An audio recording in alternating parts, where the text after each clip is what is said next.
Mes tâches consistent à gérer les équipes qui travaillent ici sur le terrain pour s'occuper de l'entretien des manèges et des bâtiments, ainsi que le site au complet au niveau des stationnements, de l'asphaltage et du paysagement aussi.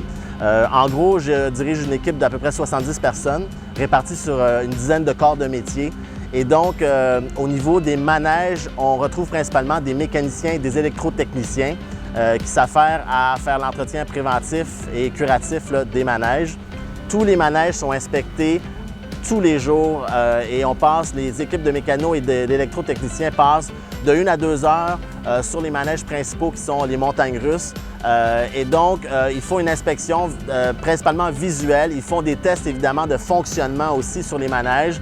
Et quand ils trouvent des anomalies ou des choses qui doivent être validées, eh bien, ils font appel au service de l'équipe de gestion et donc moi, j'ai aussi à aller visuellement vérifier des choses. Donc, ça va arriver que je dois aussi monter dans des structures pour aller vérifier des éléments de structure et donc m'équiper d'un harnais, une ligne de vie et de grimper dans des structures assez élevées, entre 100 et 200 pieds, pour accomplir le travail et valider certains points. Dans le cadre de mes fonctions, une des tâches principales et importantes, c'est aussi de gérer les projets d'envergure en catalysation. Et donc, les nouveaux manèges font partie de ces projets-là d'envergure. On a installé un manège qui s'appelle le Démon. Juste pour vous donner une idée du temps, ce projet-là s'est fait en dedans de 11 jours.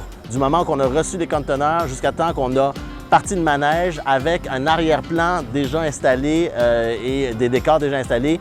En tout, 11 jours. Donc, on a travaillé d'arrache-pied avec nos équipes ici qui sont spécialisées, nos mécaniciens, nos menuisiers, les électrotechniciens, les électriciens pour tout brancher ça, tout tester ça selon des normes rigoureuses aussi. Et tout ça pour donner après ça un produit qui va être haut en couleur, qui va donner beaucoup d'émotion à notre clientèle.